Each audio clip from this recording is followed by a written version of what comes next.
আসসালামু আলাইকুম রহমতুল্লাহি বারাকাতুহু। আলহামদুলিল্লাহি রব্বিল আলামিন। শুরু হচ্ছে কোরআনে বর্ণিত 25 জন নবীর দোয়াসমূহের ব্যাপার এবং যাদের নাম কোরআনুল কারিমে উল্লেখ করা আছে সেই ধারাবাহিক দর্শসমূহের আজকের 17তম পর্ব।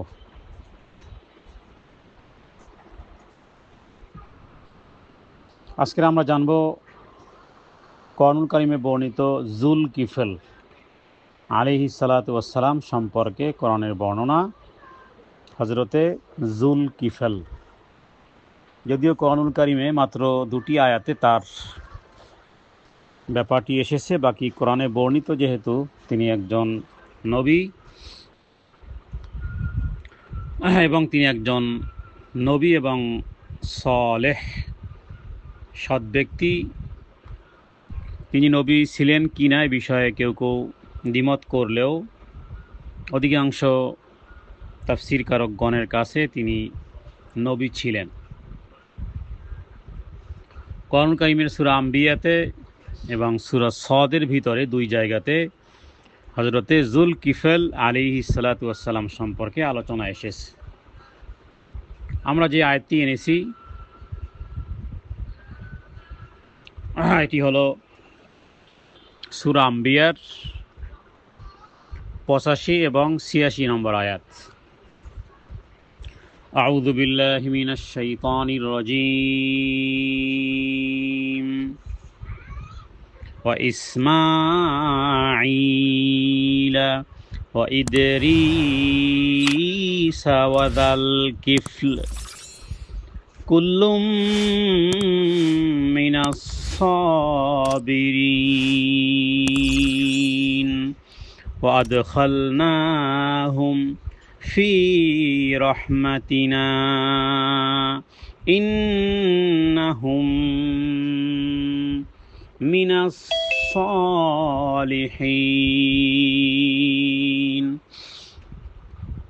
3 জন নবীর নাম এখানে এসেছে। এর মধ্যে জুল কিফল, যেহেতু আমরা ইসমাঈল আলাইহিস সালাতু ওয়াস সালাম, ইদ্রিস আলাইহিস সালাতু ওয়াস সালাম সম্পর্কে গতকালকের আলোচনা ছিল, ইসমাঈল আলাইহিস সালাতু ওয়াস সালাম সম্পর্কে আলোচনা আসবে আজকের জুল কিফলের কথা। যে হে নবী, স্মরণ করুন ইসমাঈল আলাইহিস সালামের কথা, ইদ্রিস আলাইহিস সালাতু ওয়াস সালামের কথা এবং জুল কিফলের কথা। তারা সবাই ছিল ধৈর্যশীল এবং ওয়াদখালনাহুম ফি রাহমাতিনা, এবং আমি আমার অনুগ্রহে তাদেরকে অন্তর্ভুক্ত করেছিলাম, দাখিল করিয়ে দিয়েছিলাম, প্রবেশ করিয়েছিলাম। ওয়াদখালনাহুম ফি রাহমাতিনা, আমার অনুগ্রহে। ইন্নাহু কানা মিনাস সালিহিন, এবং তারা নেককারদের অন্তর্ভুক্ত ছিল। আর সূরা সদের মধ্যেও হযরতে জুল কিফলের কথা এসেছে যে তারা ছিলেন উত্তম লোক। এখানে জুল কিফল সম্পর্কে যতটুকু জানা যায় তাফসীর থেকে, যে তিনি বিখ্যাত প্রখ্যাত হয়েছিলেন বেশ কয়েকটি কারণে। এক ছিল তিনি যেমন ছিলেন ধার্মিক, তেমন ছিলেন ন্যায়পরায়ণ, এবং তিনি একজন শাসক ছিলেন, বিচারক ছিলেন, একজন শাসক ছিলেন। তিনি মানুষের মধ্যে ইনসাফ করতেন, ধৈর্যর পরিচয় দিয়েছিলেন এবং উত্তম চরিত্র প্রদর্শন করেছিলেন। এই 3টি গুণ এমন গুণ, যদি কোনো ব্যক্তি ন্যায়পরায়ণ বিচারক বা শাসক হয়, দেশের রাষ্ট্রপতি, রাষ্ট্রপ্রধান যদি ইনসাফ করে, রাষ্ট্রপ্রধান যদি ধৈর্যশীল হয়, রাষ্ট্রপ্রধান যদি আদর্শ চরিত্রবান হয়,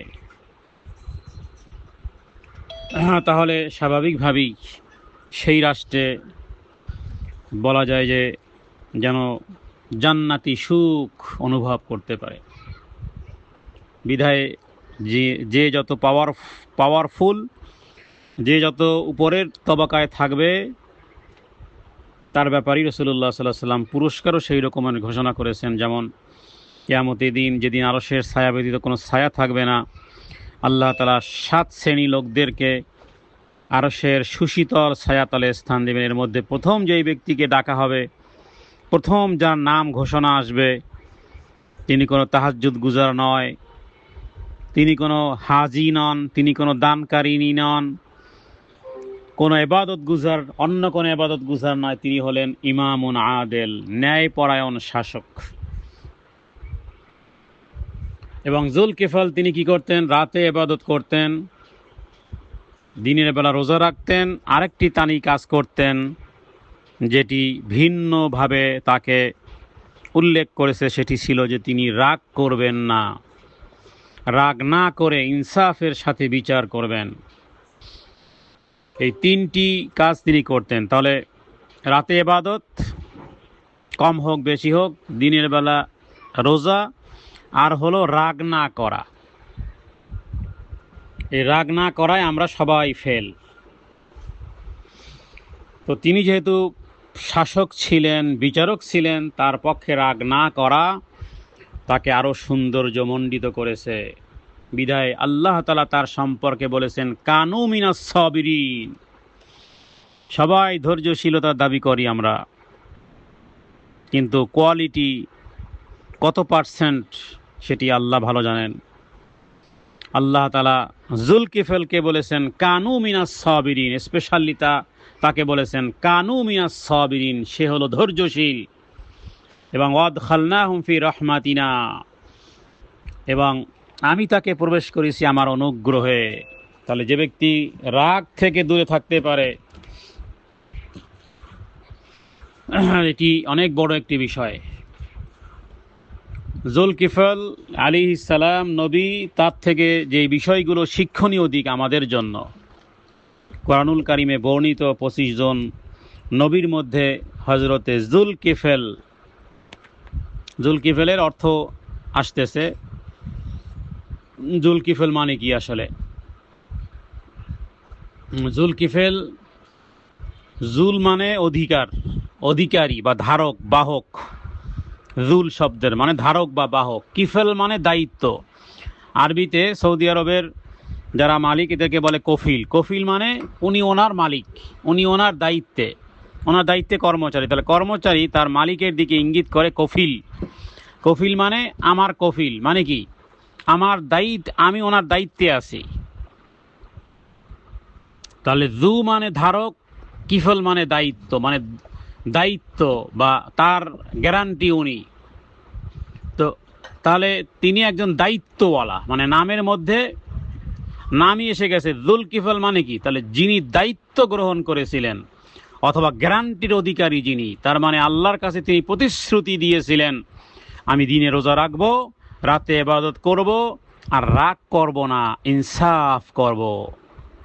এই প্রতিশ্রুতি তিনি আল্লাহকে দিয়েছিলেন এবং পূর্ণ করেছিলেন। বিধায় আল্লাহ তাআলা ওই নামই তাকে কোরআনুল কারিমে বলেছেন বড় দায়িত্বওয়ালা।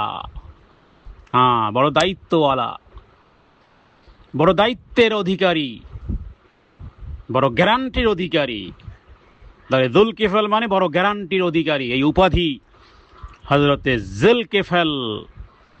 জুলকিফল আলাইহিস সালাতু ওয়াস সালাম।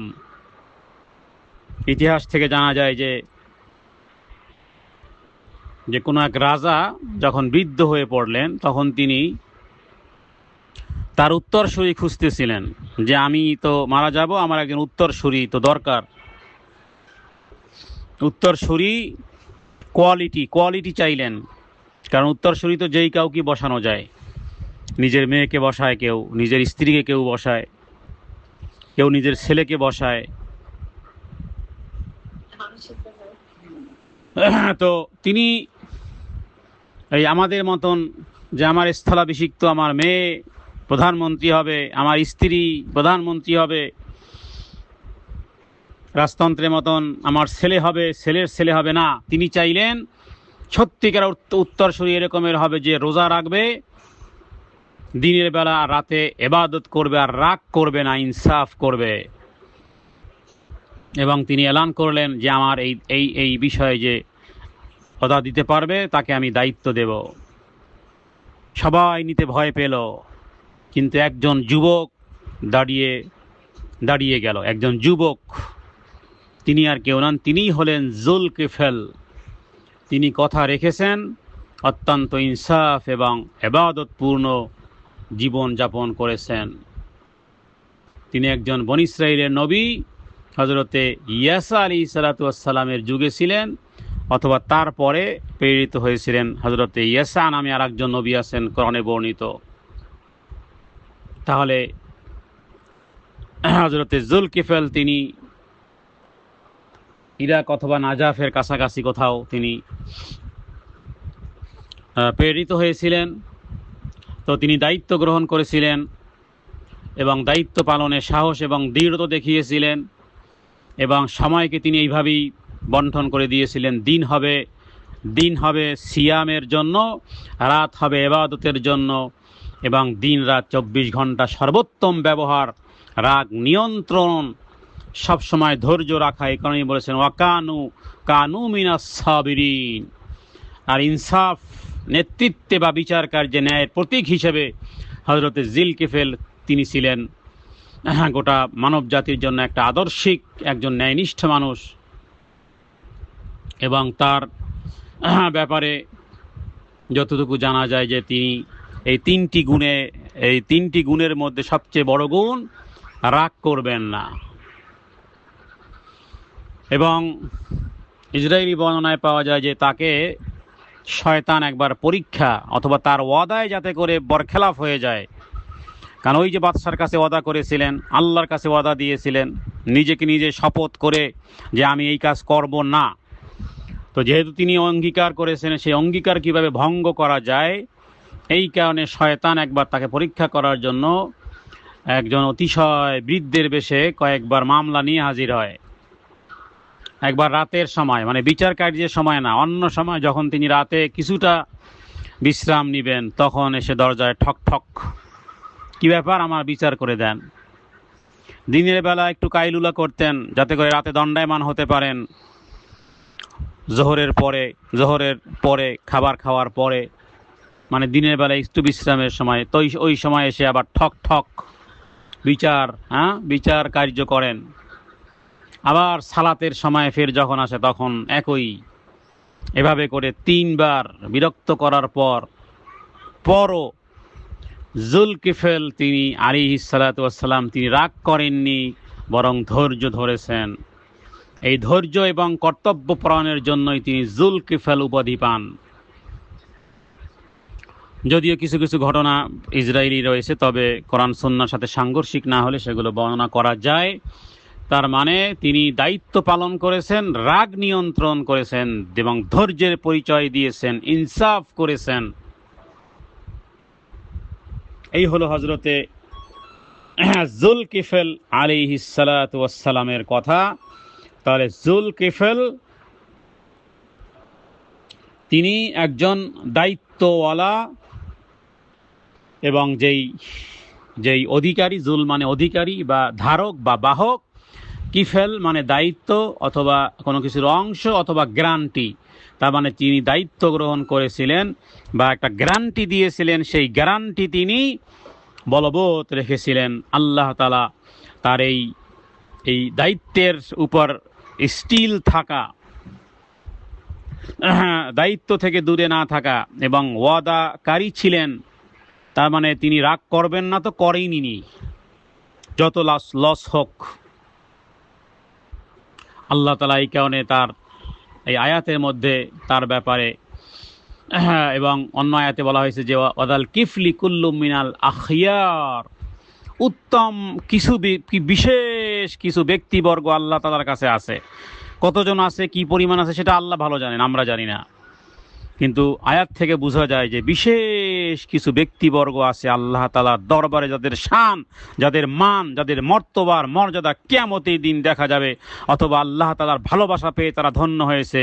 বলা যায় যে এদের মধ্যে যুলকিফল, কারণ ওয়াযকুর ইসমাঈলা ওয়াল ইয়াসা ওয়াদাল কিফলি কুল্লু মিনাল আখিয়ার, এরা ছিল উত্তম লোকদের অন্তর্ভুক্ত, মানে রবের কাছে উত্তম লোক হিসেবে এরা গৃহীত, এরা পরিগণিত।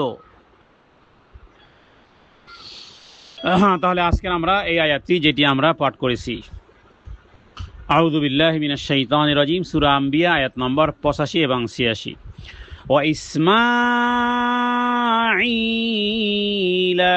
ওয়া ইদরিসা ওয়া যাল কিফলি কুল্লুম মিনাস সাবিরিন। হ্যাঁ, এই সাবিরিন ধৈর্যশীল, এমনি এই ট্যাগ এমনি আসে নাই। ধৈর্যের পাহাড়, পাহাড়ের পরে পাহাড়। আর আমরা একটু হলেই অধৈর্য হয়ে যাই, যে আর কত ধৈর্য ধারণ করব। হ্যাঁ, ধৈর্য নামের তো সেই পাহাড়ের দেখাই তো তুমি পাও নাই, আর এর আগেই অধৈর্য হয়ে যাচ্ছ। কুল্লুম মিনাস সাবিরিন। হে আল্লাহ, আপনি আমাদেরকে ধৈর্যশীল বানান। হে আল্লাহ, আপনি আমাদেরকে ধৈর্যশীল বানান। তাহলে এবং স্মরণ করো, ওয়াদকুর ইসমাঈলা, হে নবী স্মরণ করুন ইসমাঈল আলাইহিস সালাতু ওয়াস সালামের কথা। ধৈর্যশীলদের কাতারে তিনি।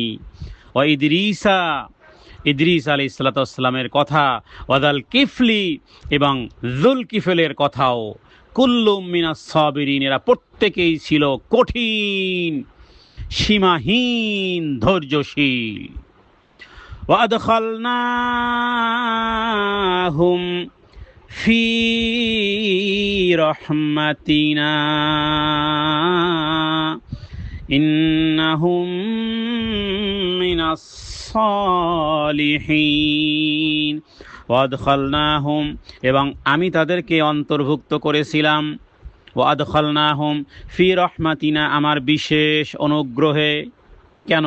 ওই যে চরিত্র, যেই চরিত্র তারা ধারণ করেছেন, ওই চরিত্র আপনিও ধারণ করেন। আপনি ওই চরিত্র ধারণ করেন, অসাধারণ হতে সময় বেশি দিন লাগবে না। নিজের রাগকে কন্ট্রোল করেন, ইনসাফ করেন, ধৈর্যশীল হন, রবের কাছেও দামি হবেন, দুনিয়াতেও আল্লাহ দামি করে দিবেন। ইন্নাহুম মিনাস সালিহিন, এবং নিশ্চয়ই তারা ছিলেন মিনাস সালিহিন, আল্লাহ তাআলার কাছে সালিহিন হিসেবে, সৎকর্মশীল বান্দা হিসেবে তারা পরিগণিত হয়ে আছেন। সূরা আম্বিয়া আয়াত নম্বর 85 এবং 86। আল্লাহ তাআলার কাছে প্রার্থনা করি, হে আল্লাহ, নবীদের কথাগুলো জানলাম, হে আল্লাহ যেন মানতে পারি। হে আল্লাহ, আপনি আমাদের জন্য সহজ করে দেন। ওয়াসাল্লাল্লাহু আলা সাইয়্যিদিনা মুহাম্মাদিন নবিয়্যিল উম্মি ওয়া আলিহি ওয়াসাল্লাম। আসসালামু আলাইকুম ওয়া রাহমাতুল্লাহি ওয়া বারাকাতুহু।